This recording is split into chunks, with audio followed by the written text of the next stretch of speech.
पण देवेंद्र फडणवीस साहेबांना मला सांगायचं आहे, लोकांना प्रश्न पडायला लागलेला आहे. मी अजितदादांच्या घातपातचा मुद्दा तिथं मांडतोय, पण मला ट्रोल हे बीजेपीचे ट्रोलर का करायला लागले.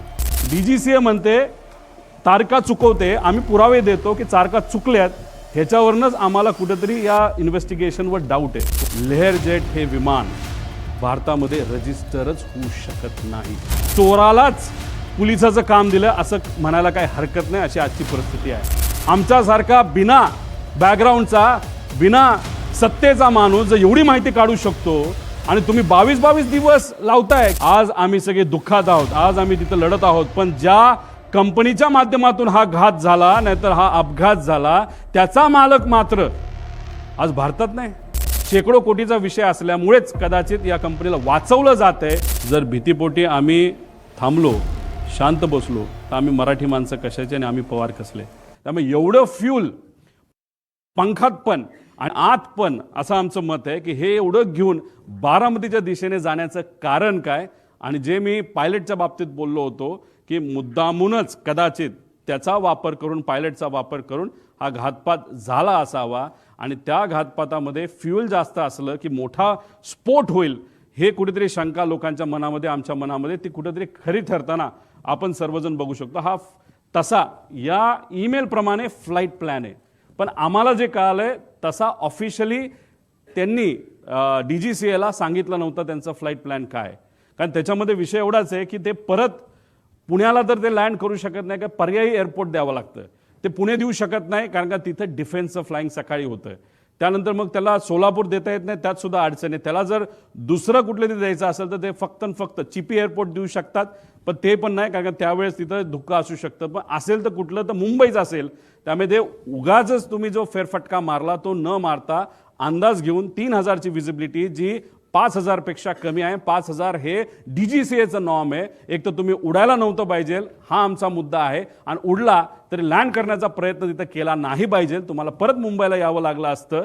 आणि पण फ्यूल भरलं होतं, आत अधिकचे टँक होते असं आमचं मत आहे, आणि त्याच्यात परत जाण्यापेक्षा डायरेक्ट हे विमान खाली आदळण्यात आलं, हे मुद्दामून आदळण्यात आलं असं आम्हाला आता त्या ठिकाणी वाटायला लागले. पुढं आता ह्याच्यामध्ये सर्वात म्हणजे विमान टेक ऑफ, हे मी तुम्हाला सांगितलं. फ्लाईट प्लॅनची माहिती आपल्याला लागेल. आता फ्लाईट प्लॅनच्या बाबतीत तिथं एक गोपी नावाचा VSIचा हँडलर आहे, लय करामती आहे, मुंबईमध्ये तो बसतो.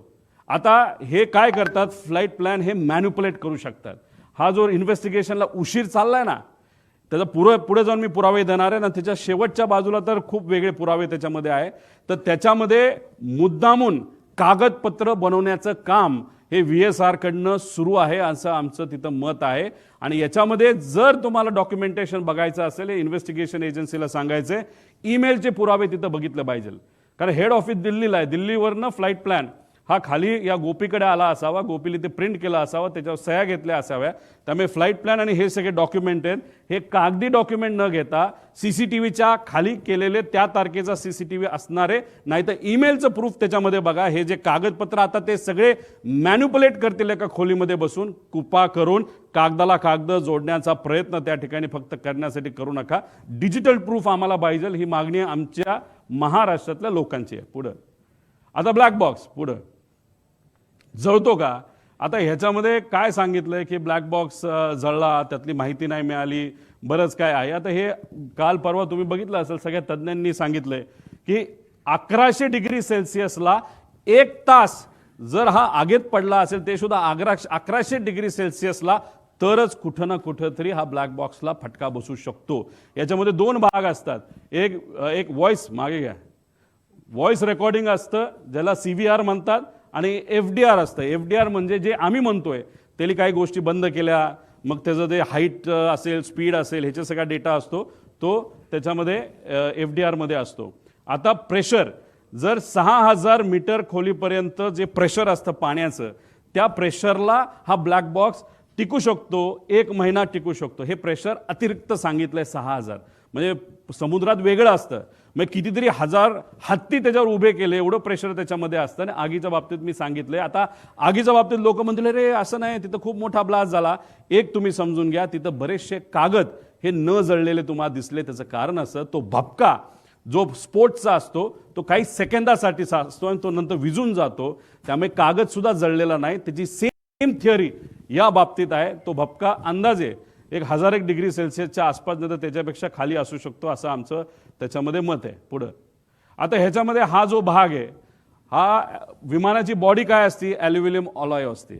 त्याचं मेल्टिंग पॉईंट किती आहे, 635 डिग्री सेल्सिअसचं मेल्टिंग पॉईंट आहे.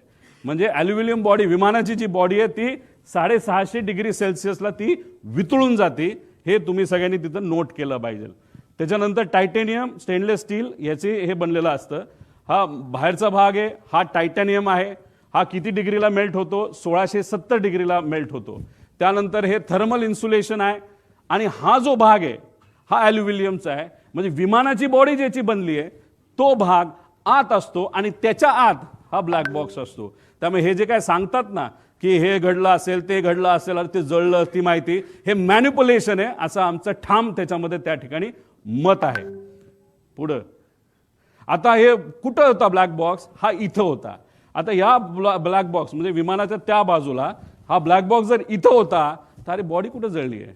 इथं केबल सुद्धा आहेत, पुढे केबल पण आहेत, त्या सगळ्या कॉपरच्या केबल आहेत. कॉपरचा मेल्टिंग पॉईंट अजून कमी असतो, त्या सुद्धा तिथं मेल्ट झालेला नाहीत. म्हणजे उगाचच कालचं आज आमचं प्रेझेंटेशन आहे म्हणून काहीतरी द्यायचं, म्हणून काहीतरी माहिती काल दिली असं आमचं त्याच्यामध्ये मत आहे. पुढं हे सगळे उदाहरणं आहेत. ह्याच्यामध्ये हे कुठलं तरी एमिरेट्सचं दिसतंय, एअर इंडिया दिसतंय, हे बँकॉकचं दिसतंय. ह्याच्यामध्ये सगळ्यात मध्ये सेम इंटेन्सिटी, सेम आग, सेम टेम्परेचर सगळं असताना ब्लॅक बॉक्स पूर्णपणे त्याच्यामध्ये मिळालेला आहे. पुढं आता हे बघा इथं केबल आहे, केबल सगळ्या तुम्हाला दिसतील. अजून तुम्ही व्हिडिओ बघितला तर केबल तशाच्या तशा तुम्हाला दिसतील.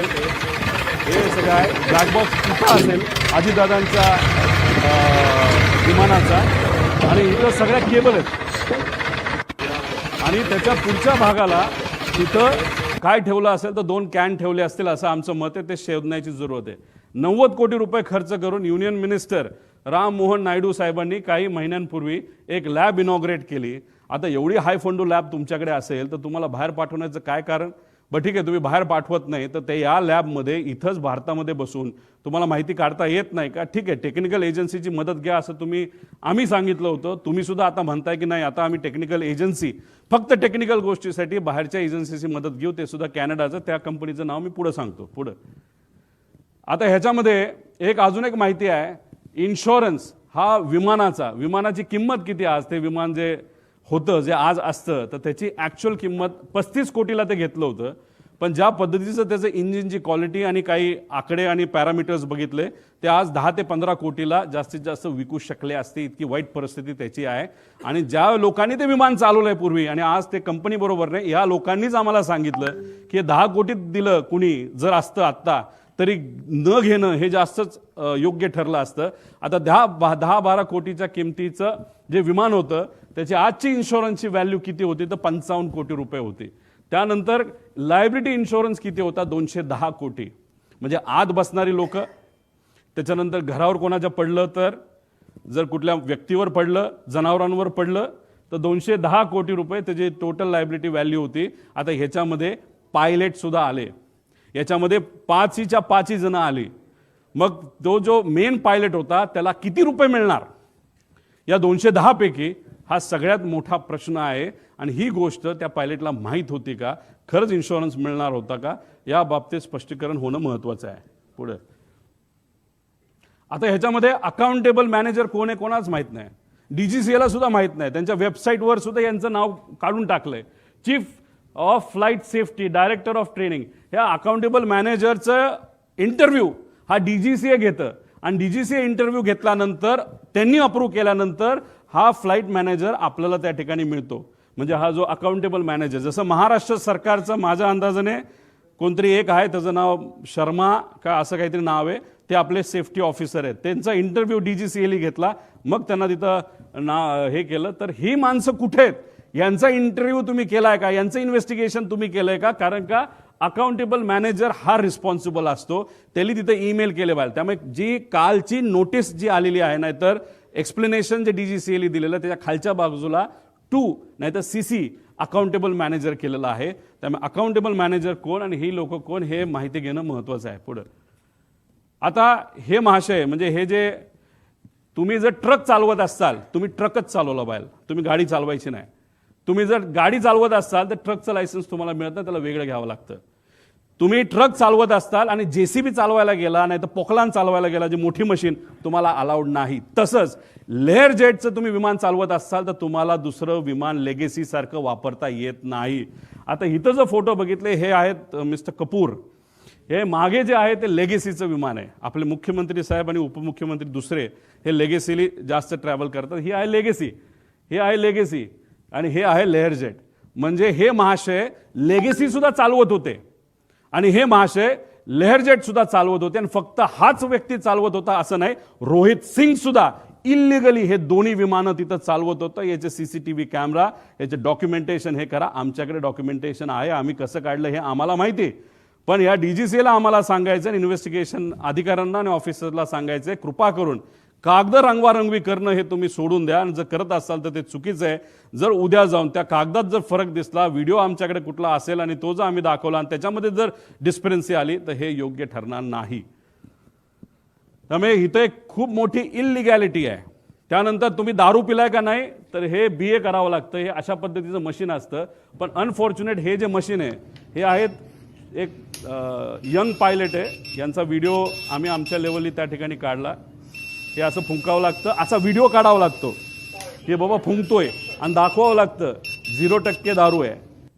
तसंच हे राईटचे महाशय आहेत, हे वेगळेच आहेत. ह्याचं नाव काय, ह्याचं नाव कोणतरी फॉरेनर आहे, तो पुढं असेल कदाचित. तर हे असा व्हिडिओ काढावा लागतो. आता रोहित सिंग जो मालक होता VSRचा आणि आपला हा जो कपूर आहे, याचे असे व्हिडिओ आम्हाला आजच्याच त्या ठिकाणी लागणार नाही. तर तुम्ही इन्व्हेस्टिगेशनमध्ये आम्हाला तिथं दाखवा. पण हे जे मशीन आहे या मशीनचा एक खूप मोठा फ्लॉ आहे आणि हे फक्त VSRकडे, हे एअरपोर्ट अथॉरिटीकडे नाही आहे. VSRकडे असणारे हे जे मशीन आहे याच्यामध्ये तारखा या बदलल्या जाऊ शकतात. हा फ्लॉ या मशीनचा. म्हणून म्हणतो इन्व्हेस्टिगेशन जेवढं पुढे जाईल तेवढं मॅन्युप्युलेशन हे मोठ्या प्रमाणात त्या ठिकाणी होणार आहे. आता याच्यामध्ये 2023 मधील अपघात प्रकरण आम्हाला जे कळलंय त्याचा जो कॅप्टन होता ना, चालवणारा सुनील कंजर जो आहे, त्याचं नाव कदाचित प्लस मायनस असेल. जसा कपूर दोनदा त्याला स्थगिती मिळाली होती, त्याचं लायसन्स कॅन्सल झालं होतं दारू पिला म्हणून, तेव्हा हे 2023चं VSRचं मुंबईमध्ये जो ॲक्सिडेंट झाला त्याचा जो सुनील कुंजीर का कंजीर नावाचा जो व्यक्ती आहे तर त्याचा सुद्धा त्या ठिकाणी दारूच्यामुळे ते दोनदा त्याचं लायसन्स कॅन्सल झाला तो असं आम्हाला कळतं. म्हणजे जे जे कमर्शियल फ्लाय करतात मोठे मोठी विमानं, एमिरेट्स, एअर इंडिया वगैरे, तिथं ज्यांना नोकऱ्या मिळत नाही ते सगळे, आणि काही चांगले पण लोक आहेत, खराब नाही, पण काय असे मोठे मोठे लोक सगळे इथं काम करतात. पुढं हे सगळे डॉक्युमेंट्स आम्हाला तिथं लागणार आहेत. आता हा कार्लोस नावाचा जो माणूस आहे गृहस्थ, हा व्हेनेझुएलाचा आहे, इंटरनॅशनल त्याचं लायसन्स आहे.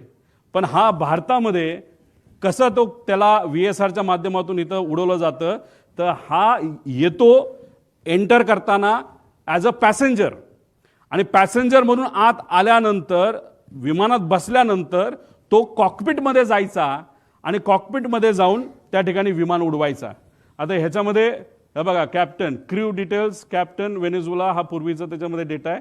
पण हा त्या पद्धतीने काय गोष्टी, त्याचं सगळं जे लायसन्स आहे ते अमेरिकन फॉरेनचं लायसन्स असतं ते रिजेक्टेड आहे. आता उदयपूरमध्ये एक बिझनेसमन आहे, त्या बिझनेसमनला मी या व्हिडिओच्या माध्यमातून विनंती करतो, या माणसापासून तुम्ही जपून राहा. हे VSRचं आहे, ते बीचक्राफ्ट 350चं विमान आहे उदयपूरचं. हा माणूस चालवतो, पण जाताना आत तो पॅसेंजर म्हणून जातो आणि तिथं बसून मग तो विमान चालवतो. मला सांगायचं काय, VSRमध्ये चुका किती आहेत आणि त्या चुका कशा लपवल्या जातात आणि कोण लपवलं जातं मी पुढे जाऊन तुम्हाला सांगतो. पुढे आणि हे वेदर रिपोर्ट वगैरे हे सगळे डेटा आम्ही मागितलेला आहे, मागणार आहोत, पत्र देणार आहोत. पुढे आता पायगड्या, VSRसाठी DGCA कडून काय पायगड्या घातल्या जातात का, पुढे घ्या. आता हा रिपोर्ट आहे, तुम्ही इथं बघताय, लेअर जेट 45. आता मला तुम्ही सांगा, तुम्ही जर टेक्निकल इन्व्हेस्टिगेशन एजन्सी असाल तर तुम्ही टेक्निकली बोललं पाहिजे ना, कॅमेराचं काय आहे, त्याचं पिक्सल किती आहे, डिटेलमध्ये बोललं पाहिजे. पिक्सल, कॅननचा कॅमेरा आहे तर कॅनन 1 आहे का 2 आहे का, नाहीतर मोबाईल जो वापरला, जो तिथं मर्डर सीनवर मोबाईल जो सापडला तो iPhone 17 आहे का 16 आहे का 15 हे तुम्हाला सांगावं लागेल. पण बघा, टेक्निकल इन्व्हेस्टिगेशन एजन्सी जी काम करते, का आम्ही ऑब्जेक्शन घेतो या एजन्सीवर आणि DGCAच्या आत्ताच्या लोकांवर, सगळ्याच नाही पण काही लोकांवर, इथं लिहिलंय लेअर जेट 45 एअरक्राफ्ट. हे लेअर जेट 45 एअरक्राफ्टच नाहीये, हे लेअर जेट 45 कुठे रे XR हे विमान आहे.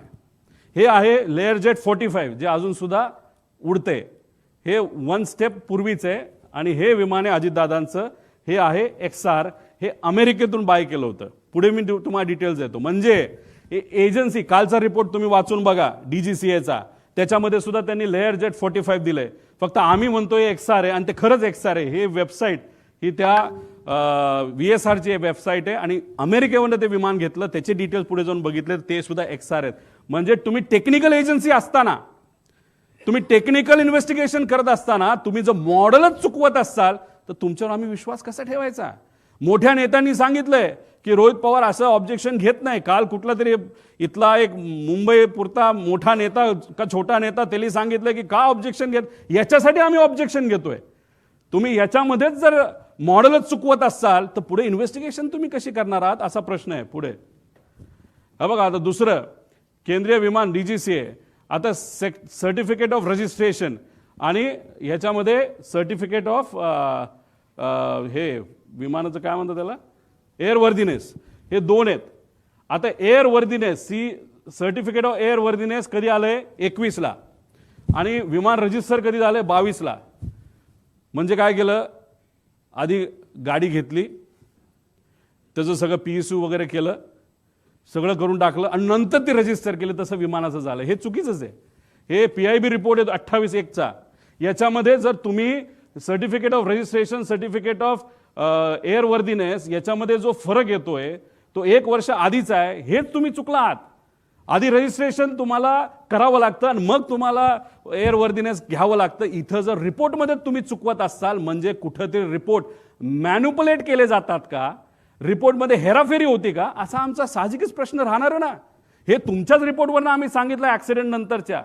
आणि ह्याच्यामध्ये तुम्ही जर म्हणत असाल नाही आमच्याकडनं चुकलं, काढलं ना आम्ही, आमचे पण काही कॉन्टॅक्ट आहेत का नाही, हे आहेत ना सर्टिफिकेट, हे दोन्ही सर्टिफिकेट आम्ही इथं लावलेले आहेत, त्याच्यावरनं तुम्ही बघा. म्हणजे एजन्सी DGCA म्हणते तारखा चुकवते, आम्ही पुरावे देतो की तारखा चुकल्यात, ह्याच्यावरनंच आम्हाला कुठेतरी या इन्व्हेस्टिगेशनवर डाऊट आहे. पुढं आता ह्याच्यामध्ये हे विमान, कुठलंही विमान घेतलं गेल्यानंतर त्याला 5000 तास असं काहीतरी दिलं जातं. त्याचं तास किती होते या विमानाचे 5000. अजित काका जेव्हा विमानामध्ये बसले होते त्याला किती तास झाले होते तर ते 5915. किती तास बाकी होते त्या कंपनीच्या म्हणण्यानुसार फक्त 85 तास. अहो आम्ही सुद्धा जेव्हा उडतो ना आम्ही बघतो 400 तास बाकी आहेत का 500 तास बाकी आहे, हे आम्ही सिव्हिलियन म्हणून बघतो. मग अजितदादा तर Z+ सिक्युरिटीचा माणूस होता. त्यांच्या विमानामध्ये जेव्हा ही घटना घडली तर आपण जर बघितलं तर ही 14/9चा हा विषय आहे. तर हा जो रिपोर्ट आलाय तर त्याच्यामध्ये 4915 म्हणजे 85 तास फक्त बाकी होते.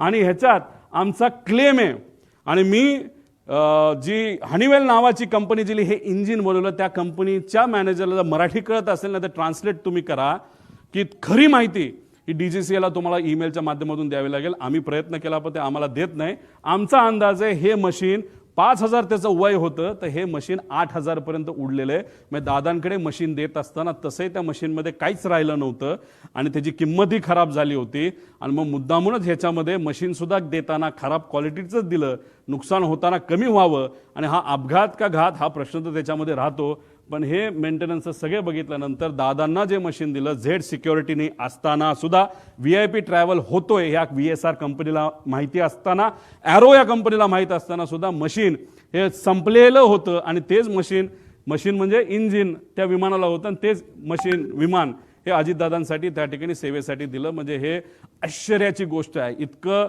जर कुणी दुर्लक्ष करत असेल एवढ्या मोठ्या VIPला तर कदाचित हा VIP फक्त लोकांसाठीच VIP मोठा नेता होता, बाकीच्यांना या नेत्याची काहीच किंमत नाही असं आपण म्हणायचं का, असा प्रश्न आम्हा सगळ्यांना निर्माण होतो. पुढं आता बघा, विमानाला कलर करायचा असेल तर तो घरी करता येत नाही, तुमच्या गॅरेजमध्ये करता येत नाही, त्याला त्याच कंपनीकडे पाठवावं लागतं. त्याला 3-4 कोटीचा खर्च आहे.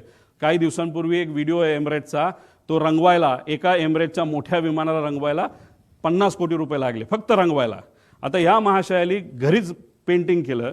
आता ह्याचं कारण बघा, हा जळल्यानंतर एक नंबर इथं तुम्हाला दिसतोय, हा आधी दिसत नव्हता, जळल्यानंतर तो दिसायला लागला. तो नंबर काय आहे? N80PQ. मग आम्ही आमच्या अमेरिकाच्या कॉन्टॅक्टचा वापर केला. तिथं जे कुठले आमच्या ओळखीचे कॅनडाचे लोक आहेत त्यांच्याकडे आम्ही बघितल्यानंतर हे काय आहे N80PQ? हे आहे US रजिस्ट्रेशन. हे आहेत त्यांची वेगवेगळे मालक, 5 मालक झालीत. त्याच्यामध्ये काय फायनान्स कंपन्यात काय आहेत, म्हणजे एखादी मारुतीची गाडी नाही तर कुठलीही गाडी घेत असताना आपण बघतो फर्स्ट ओनर आहे का सेकंड ओनर आहे. इथं 4-5 ओनर होते, म्हणजे एवढं जुनं मशीन, ह्याची किंमत 15 कोटीच्या पुढं त्या ठिकाणी नाही आहे. तर ही माहिती घेतल्यानंतर हे अमेरिकेवरनं विमान आणलं होतं पुढं. आता हे बघा, कुठलंही विमान हे जेव्हा तुम्ही भारताच्या बाहेरून आणता, ही एक लिस्ट असते, त्याला आपण म्हणतो STC, सप्लिमेंटेड टाईप सर्टिफिकेट. याच्यामध्ये मी मार्क केलेत, हे लेअर जेटचे आहेत. पण ह्याचा सखोल STCचा आम्ही अभ्यास केल्यानंतर एक मी फार जबाबदारीने हे स्टेटमेंट करतोय, लेअर जेट हे विमान भारतामध्ये रजिस्टरच होऊ शकत नाही. हे स्ट्रेट फॉरवर्डली तुम्हाला सांगतो, हे इल्लिगली रजिस्टर झालेत DGCAच्या काही अधिकाऱ्यांचा उपयोग करून, नाही तर वापर करून, नाही तर ज्या गोष्टी ज्या द्यायच्या होत्या त्या देऊन. आणि स्वस्तातलं विमान हे VIP साठी मुद्दामून वापरलं गेलं का? त्यामुळे VSR कंपनी का बंद झाली पाहिजे? ह्यात इन्व्हेस्टिगेशन करत असताना फक्त त्या DGCAच्याच लोकांना घेऊन का नाही केलं पाहिजे? भारताच्या बाहेरची का चांगली इन्व्हेस्टिगेशन एजन्सी आणली पाहिजे? ह्या सगळ्या गोष्टी, म्हणजे इथं तसं बघितलं तर कमिटी बघितली तर सगळेच चुकीचे असं मी म्हणणार नाही, पण चोरालाच पोलिसाचं काम दिलं असं म्हणायला काही हरकत नाही. अशी आजची परिस्थिती आहे. पुढं आता ह्याच्यामध्ये CVR फार चर्चेत आहे. CVR हे आहे ज्या दादांचं ॲक्सिडेंट झालेलं विमान. इथं तुम्ही बघितलं तर तो CVR जो त्याच्यामध्ये बसवलेला आहे, अमेरिकेचं हे मशीन आहे, त्या CVR मध्ये किती मिनिटं रजिस्टर होऊ शकतात आवाज? फक्त 30 मिनिटं. आणि DGCAचं सिव्हिल एव्हिएशन रिक्वायरमेंट काय म्हणतात? 2 तास. जर मशीनमध्ये विमानात 30 मिनिटं होतं आणि DGCAचं रूल बुक म्हणतं 2 तास, मग हे विमान कसं रजिस्टर भारतामध्ये झालं असा आमचा प्रश्न आहे. साहजिकच आहे. काही लोक म्हणतील 30 मिनिटं, आता आपल्याला गोंधळ करता येईल. अजिबात नाही. ॲक्सिडेंट झाल्यापासून 30 मिनिटं तो एक फायदा आपल्यामुळे आहे. म्हणजे शेवट 30 मिनिटामध्ये काय झालं हे आपल्याला बघता येईल, आणि खास करून शेवटच्या 1.5 मिनिटामध्ये काय झालं हे सगळ्यात जास्त महत्त्वाची गोष्ट आहे. त्यामुळे हे 30 मिनिटाची लाईफ असताना 2 तास गव्हर्नमेंटचं नॉर्म असताना हे रजिस्टर कसं झालं असा आमचा प्रश्न आहे. पुढं आता हे FDR ब्लॅक बॉक्समध्ये हे FDR असतो, आणि मी कृपा करून एक समजा CVR आणि FDR मध्ये कुणी हस्तक्षेप करू शकत नाही. आणि FDR म्हणजे मेकॅनिकल जी मुवमेंट असतात, ती जी कंपनी तुम्ही काल बघितलं असेल त्यांनी एक नाव दिलेलं आहे, ती ही कंपनी आहे L3 टेक्नॉलॉजीज. ही आहे कॅनडाची. आता आम्ही कॅनडाचा कॉन्टॅक्ट तिथं वापरून आम्ही थोडंसं रिसर्च करून कॅनडा या त्या देशातून आम्ही हे सर्टिफिकेट आणलेलं आहे. या सर्टिफिकेटमध्ये हे जो FDR आहे ते FDR बद्दल त्याचा महत्त्व आहे, आणि ती कंपनी कुठली हे मी तुम्हाला दिलेलं आहे. म्हणजे डॉक्युमेंट्स जसे DGCAकडे आहेत तसं आपण प्रेमाने आणि आपला माणूस जवळचा गेला या दृष्टिकोनातून जर धडपड केली तर आपल्याला बरीच माहिती मिळते. आणि शुभचिंतक खूप आहेत, कारण का दादा एक फार मोठा नेता होता, त्यामुळे माहिती ही बऱ्यापैकी आता आमच्याकडे यायला लागलेली आहे. त्यामुळे विनंती या एजन्सीला आहे की तुम्ही सुद्धा चांगल्या पद्धतीचं इन्व्हेस्टिगेशन करावं. त्यामुळे ही L3 टेक्नॉलॉजीज नावाची कंपनी आहे. पण आमचं मत आहे की लेअर जेट हे रजिस्टर करू शकत नाही, बेकायदेशीरपणे हे रजिस्टर झालंय. पुढे आता ह्याच्यामध्ये सप्लिमेंटल टाईप जे हे आहे सर्टिफिकेट, आता ह्यात रिव्हॅलिडेशन वगैरे जे आहे, FFA STC for Indian operations, VSR आणि DGCA हे सगळ्या गोष्टी आता ह्याच्यामध्ये सांगितलं की DGCA आणि VSR मध्ये फार जवळचे संबंध होते. ते संबंध कसे होते हे मी पुढे सांगतो. पुढे आता ह्याच्यामध्ये आपण बघितलं की ह्यात ऑर्डर काढली, ही इन्व्हेस्टिगेशनची ऑर्डर आहे. आता ही कधीची आहे? तारीख आहे 2/2, म्हणजे अपघात झाल्यानंतर 4 दिवसाली. का मोठा नेता नव्हता का? त्याच दिवशी काढायला काय झालं होतं का दुसऱ्या दिवशी? जसे इन्व्हेस्टिगेशन करण्यासाठी काय फॉरेन्सिकची लोक संध्याकाळी पोहोचली निवांत, कुठे जेवायला गेले असतील, कुठे फिरायला गेले असतील, आणि एवढा मोठा नेता जाऊन सुद्धा अख्खं जग तिथं आलं होतं, आणि हे इन्व्हेस्टिगेशन आणि फॉरेन्सिकचे लोक संध्याकाळी 8ला का 7ला का कधीतरी तिथं पोहोचली असं आम्हाला कळालं. आता ह्याच्यामध्ये तुम्ही 4 दिवसानंतर एजन्सी काढता, ह्याच्यामध्ये हे सगळी लोक DGCAची आहे. मग DGCA कसं चुकलं हे आम्ही सांगत असताना तुम्ही जर DGCAच्याच लोकांना त्याच्यामध्ये घेतलं असेल तर मग ह्याला आम्ही काय म्हणणार? आणि त्याच्यात हे अपूर्वा म्हणून ज्या आहेत, अपूर्वा अग्रवाल, ह्या जेट एअरवेजमध्ये काम करत होत्या. जेट एअरवेजचं काय रिलेशन आहे हे मी तुम्हाला सांगतो, पण ह्याच्यात एकाला सुद्धा लेअर जेट विमान कसं असतं, काय असतं, टेक्नॉलॉजिकल काय ॲडव्हान्समेंट आहे, एकाला सुद्धा याच्यामध्ये माहीत नाही. ही आजची परिस्थिती. आणि अशा लोकांना ज्याला विमानच कसं होतं, लेअर जेटमध्ये काय कॉम्प्लिकेशन असतात, काय टेक्नॉलॉजिकल ॲडव्हान्समेंट आणि प्लस मायनसेस असतात, हे माहिती नसताना सुद्धा नावापुरती ही एजन्सी बनवली आहे. अपूर्वाचं नाव कुणी दिलं हे पुढे जाऊन मी तुम्हाला सांगतो. पुढे आता जो साऊथ वेस्ट एअरलाईनचा जो अपघात झाला अमेरिकेमध्ये 17 एप्रिल 2018ला झाला आणि प्राथमिक अहवाल कधी आला? 2 दिवसात आला. आज 20वा का 22वा दिवस आहे. काल काहीतरी द्यायचं म्हणून काहीतरी फालतू त्यांनी दिले, त्यात सुद्धा मॉडेल त्यांनी चुकवलेलं आहे. मग हे जे काय आहे हे काय म्हणायचं की दादांचं एवढं महत्त्व नाही का? मग सत्तेचा वापर करून जे कोणी त्यांच्याबरोबर होते, पूर्वी खूप काम केलेलं आहे, या लोकांनी सत्तेचा आणि ताकदीचा वापर करून करा ना इन्व्हेस्टिगेशन पटपट. प्रिलिमिनरी रिपोर्ट यायला एवढा वेळ काय लागतो? आमच्यासारखा बिना बॅकग्राऊंडचा, बिना सत्तेचा माणूस जर एवढी माहिती काढू शकतो आणि तुम्ही 22 दिवस लावताय की बाबा ह्या एजन्सीला काम द्या, त्या एजन्सीला काम द्या, अरे काय कारण आहे? काय कारण आहे हे इन्व्हेस्टिगेशन पुढे जात नाही का? कारण कागदपत्र बनवले जातात. VSR कंपनी ही अडचणीत येऊ नये, नाहीतर त्या अपघाताच्या मागे जे लोक, नाहीतर जे डोकं होतं त्या डोक्याला वाचवण्याचं काम हे इन्व्हेस्टिगेशन एजन्सी करते का, असा प्रश्न लोकांना आता पडायला लागलेला आहे. म्हणजे 2 दिवसात तो रिपोर्ट यायला पाहिजे, अजून आलेला नाही. पुढं CIDचा रिपोर्ट आणि ह्याच्यात मागे जावा, मागे 15 तारखेपर्यंत रिपोर्ट द्या असं सांगितलं बघा कुठेतरी. कुठे?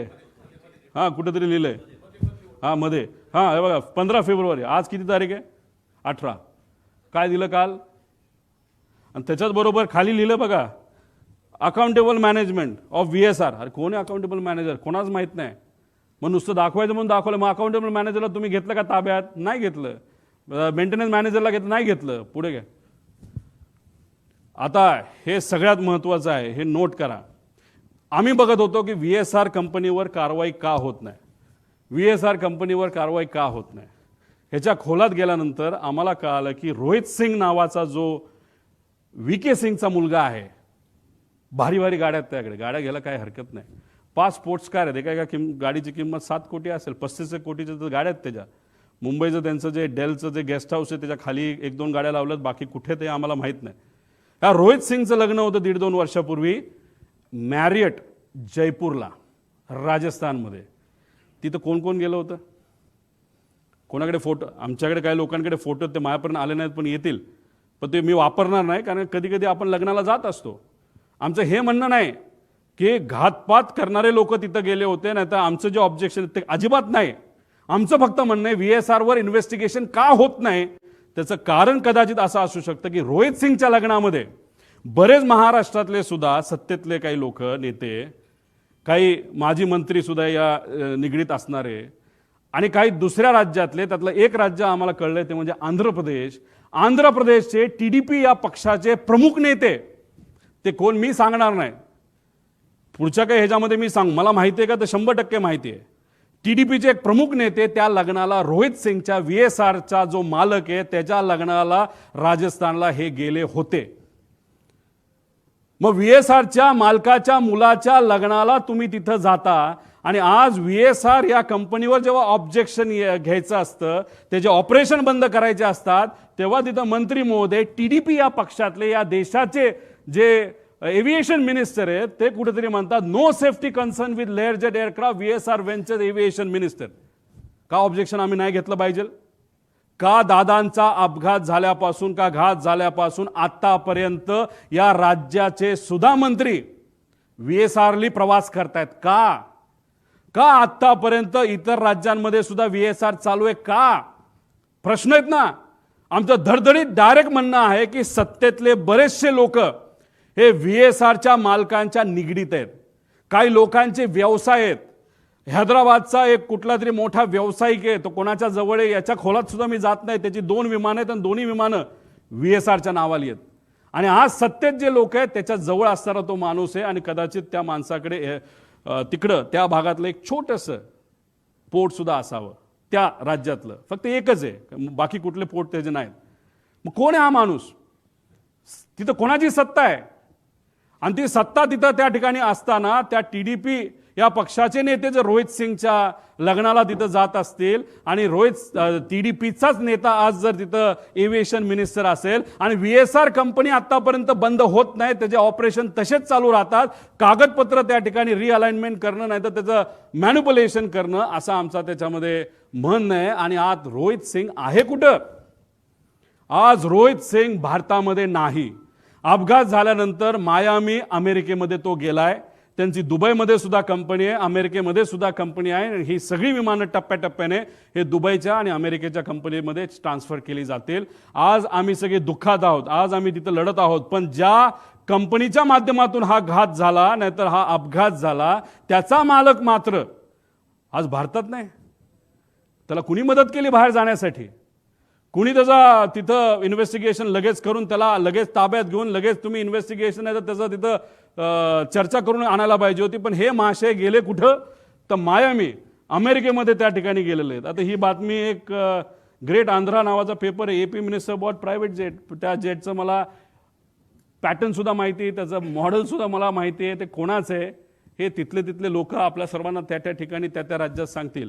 माझं मत आहे की या VSR कंपनीला मुद्दामून वाचवण्याचा प्रयत्न केला जातोय. एवढा मोठा माणूस महाराष्ट्राचा नेता गेल्यानंतर सुद्धा या सत्तेत असणारे काही लोक मुद्दामून या मालकांना वाचवत आहेत. म्हणजे दादा गेलेत याचं दुःख यांना नाही, पण पैसा आपला वाचला पाहिजे, मैत्री आपली टिकली पाहिजे या अनुषंगाने VSRला मदत करतात.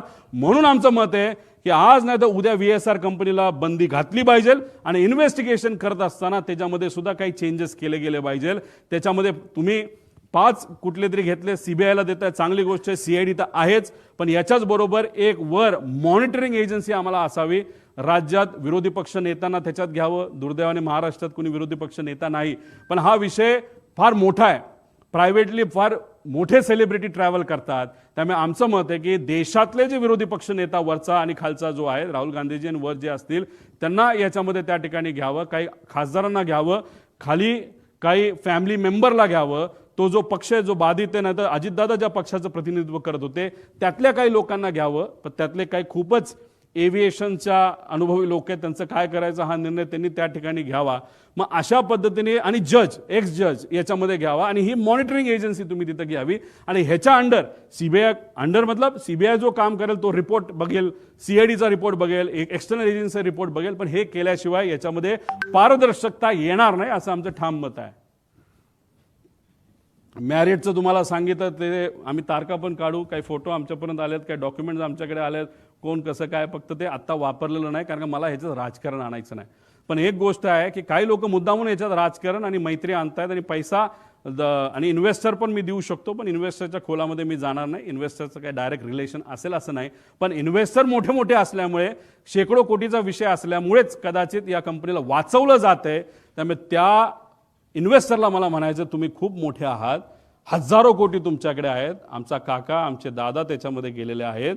100-200 कोटीसाठी हे इन्व्हेस्टिगेशनला कृपा करून कुठल्या नेत्याचं नाही तर कोणाचं वजन टाकून तुम्ही हे मॅन्युप्युलेट करण्याचा प्रयत्न त्या ठिकाणी करू नका. कारण की इन्व्हेस्टिगेशन एजन्सी काम करेलच, पण आम्ही काय शांत बसू असं जर तुम्हाला वाटत असेल तर आम्ही शांत बसणार नाही. कारण आमचा काका आमचा नेता याच्यामध्ये गेलेला आहे. पुढं आता मुख्य पायलट सुमित कपूर याच्यामध्ये हे सगळे आम्ही विषय त्याच्यामध्ये मागितलेले आहेत.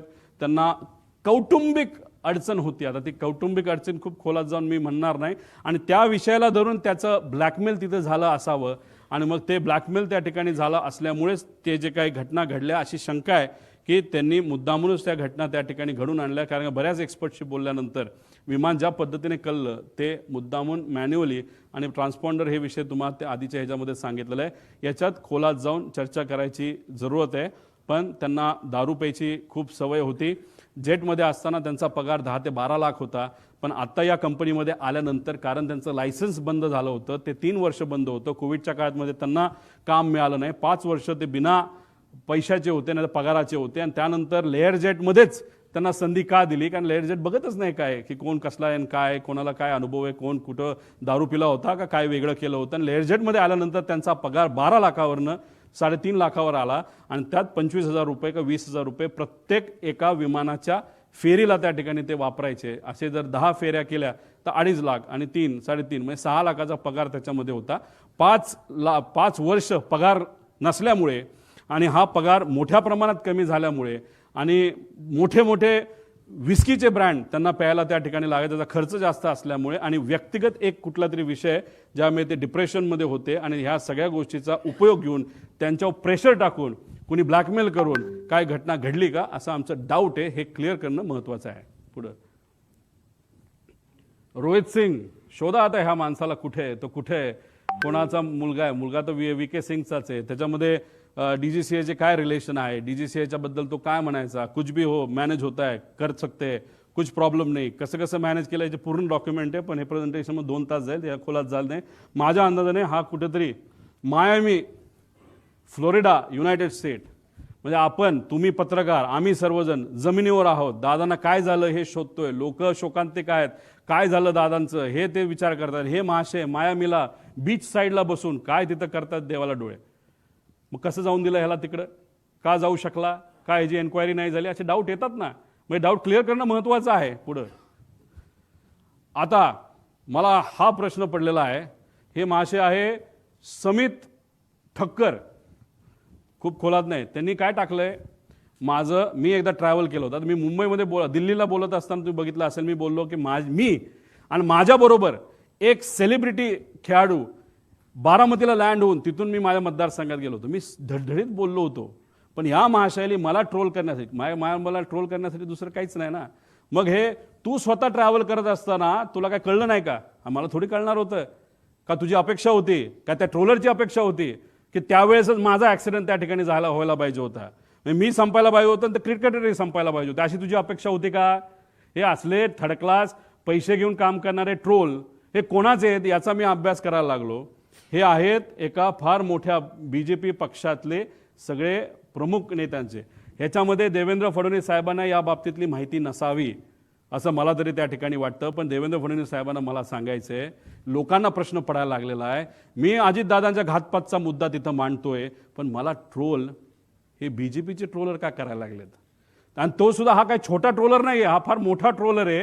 आणि हा एकदा एखादी ट्विट टाकली नाही तर मेसेज टाकला की हे जे बगल बच्चे जे आहेत पैसे घेऊन काम करणारे हे सुद्धा त्या ठिकाणी रिट्वीट करतात आणि रिट्वीट माहिती करतात. आणि अजून एक मी आत्मविश्वासाने सांगतो, आणि काही लोकांकडे ते पुरावे आहेत, ह्याच माणसाली 2 दिवस आधी 28 तारखेच्या 2 दिवस म्हणजे ॲक्सिडेंटच्या 2 का 3 दिवस आधी एक अशी ट्विट केली होती आणि ती 7.5 मिनिटानंतर त्यांनी डिलीट केली. आणि त्या ट्विटमध्ये दिलं होतं पुढच्या 2 दिवसामध्ये एक अशी घटना घडणार आहे, त्याच्यामध्ये महाराष्ट्राच्या राजकारणामध्ये खूप मोठा भूकंप येऊ शकतो, असं काहीतरी त्या महाशयाला लिहिलं होतं. ह्याच्याबद्दलचे पुरावे आमच्याकडे आहेत, आम्ही ते घेतोय. पण हा कोण आहे हा? आणि हे जे आहेत ना सगळे हे ट्रोल करणारे, हे सगळे कोण आहे? कुठलं आहे? अहिल्यानगर, हे सगळे BJPचे ट्रोलर्स आहेत सगळे. त्यांचे ते पेजेस काढतात, पैसे देऊन काम करणारे लोक आहेत सगळे. आता हिथं तर मी काय बोललो आणि देवेंद्र फडणवीस साहेब काय बोलले? साहेब, देवेंद्र फडणवीस साहेब, याच्यामुळे आता लोकांना वेगळी शंका त्याच्यामध्ये यायला लागली. रोहित पवार भावनेच्या भरामध्ये मुद्दे मांडतोय, टेक्निकल मुद्दे, अराजकीय बोलतोय, पण भाजप मला ट्रोल करते. मग ट्रोल करायचं कारण काय असा प्रश्न आता लोकांना त्याच्यामध्ये पडायला लागलेला आहे. त्यामुळे तुम्ही तुमच्या होम मिनिस्ट्रीचा वापर करून आता या ठक्करला तर आम्ही काही सोडणार नाही, समित का कोण आहे त्याची माहिती आम्ही काढल्याशिवाय राहणार नाही. पण असे जे ट्रोल आहेत हे आज मला ट्रोल का करतायत? एक परसेप्शन करण्याचा प्रयत्न करतायत की मला वेळ लागलाय.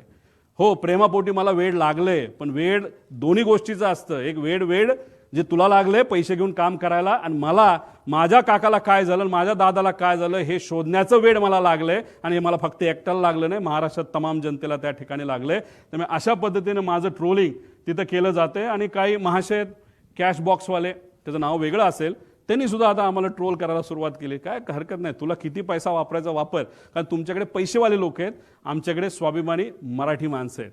आणि त्या लोकांना आम्हाला सांगायचं आहे की ठीक आहे, तुम्ही मला पाण्यात बघता का काय, पण एक समजून घ्या, माझे आजोबा फार मोठे आहेत, माझे काका मोठे होते, आणि मी रोहित पवार आहे, आणि मी या महाराष्ट्राचा स्वाभिमानी नागरिक आहे. आणि माझ्याबरोबर दादांची एन्क्वायरी करण्यासाठी मागणी करणारे महाराष्ट्राचे तमाम स्वाभिमानी नागरिक आहेत. हे असे चिरकुट पैसे घेऊन काम करणारे ट्रोल या ठक्कर का कोण आहे त्यासारखे नाहीत. त्यामुळे हे लोक मला ट्रोल करतात, याच्यावरनं लोकांना आता वेगळ्या शंका यायला लागलेल्या आहेत. पुढं आधार कार्डची माहिती, म्हणजे आता बघा, मी इथं मरमरून मीडियाच्या चांगल्या पत्रकारांचा उपयोग करतोय, काय अधिकारी काय माझी आहे, आणि माझा वेगळा वेगळा सोर्स आहे. अमेरिकेत इकडं तिकडं सगळी माहिती आम्ही काढतोय. मला माहिती मिळायला केवढी अडचण आहे बघा.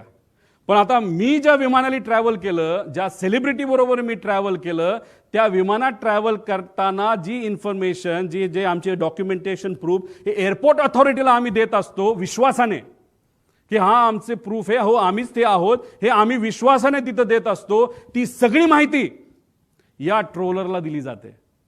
मग एअरपोर्ट अथॉरिटीचं असं कोण आहे का एअरपोर्ट अथॉरिटीचे लोक ट्रोलरला माझ्याबद्दलची माहिती देण्यासाठी तिथं करतात? सगळी माहिती, फक्त माझी नाही, त्या सेलिब्रिटी क्रिकेटरची सुद्धा माहिती दिली. अरे लाजबीज वाटते का नाही? मग आम्ही कष्ट करून माहिती काढतो आणि या ट्रोलरला फुकटात माहिती तिथं जर मिळत असेल तर याच्या मागे वेगळी अजून शक्ती आहे का, असा सुद्धा प्रश्न इथं निर्माण झाल्याशिवाय राहत नाही.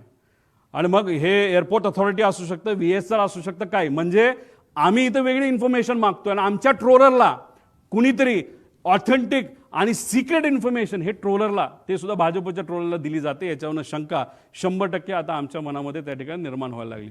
अजितदादा आज असते आणि त्यांच्या परिवारामध्ये नाही तर त्यांच्या कुटुंब, त्यांच्या राष्ट्रवादी परिवारामध्ये जर एखादी अशी घटना घडली असते, दादा जर आज असले असते, दादा म्हणले असते राजकारण बाजूला, आत्ताच्या आत्ता ही VSR बंद करा, ही दादाची धमक होती. ती धमक मात्र आज सत्तेत असणाऱ्या लोकांकडनं दिसावी अशी लोकांची आणि आमची अपेक्षा आहे.